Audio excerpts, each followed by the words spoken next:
So, I kind of thought I'd do the second part of this and kind of explain to you how I did it. So, a couple of years ago, on my MOT, it was like advised that my rear chassis legs were getting rusty.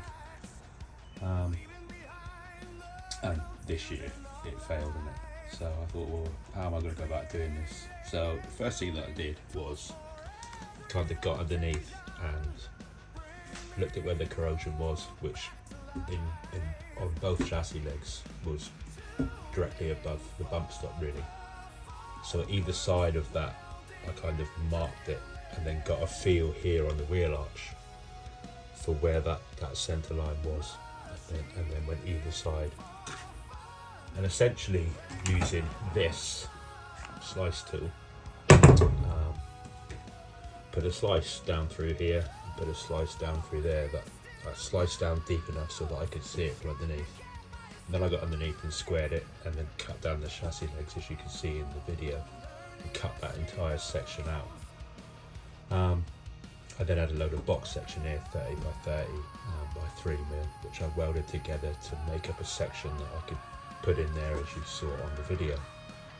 And welded it all back up, and then just capped it off with a plate rather than,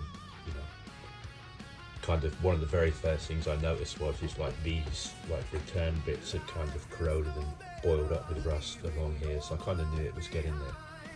And then just capped it off with plate. And gave it a good paint with underseal.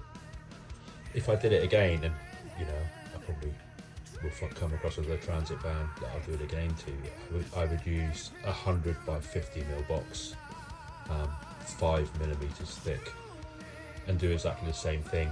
Make a really good slice here, a really good slice here. There is like a cross member that runs across on the left hand side. It supports the brake pipe bracket. So I kind of slice through that and slice through that. I'm not going to bother tying that end to the end.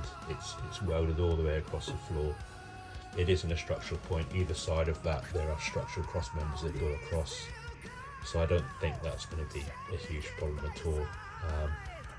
But that's how I did it. I figured it out. It took me about 5 hours to do both sides in total. The mistakes, I did make mistakes. The first side I kind of learnt from it. The second side, it became easier. I genuinely think now if I had the 50mm box by 100 by 5mm, I could do this entire job in 3 hours start to finish. It really is that simple. And I'll show you round here. So essentially on the passenger side, that's it all welded in. So kind of where I joined it into the chassis leg up here, I just welded these little plates over the side, both sides, for strengthening. If I do it again, I'll probably get 80mm by 5mm plate. I kind of make up fish plates that run from right here right the way in and around the tie in. But that's absolutely fine as it is now. I'm not going to put the bump stacks back on. No Mark 7 Transits. There's about a foot between the bump stops and the axle. I mean, we landed on the humpback bridge with 2 ton of the back and getting them to bang. But yeah, that's it. Really simple job, easy. I think if you just have a little hobby welder, you can do easy enough. I'm pretty lucky I've got 200 amp MIG, but I don't think it's beyond the realms of anybody really.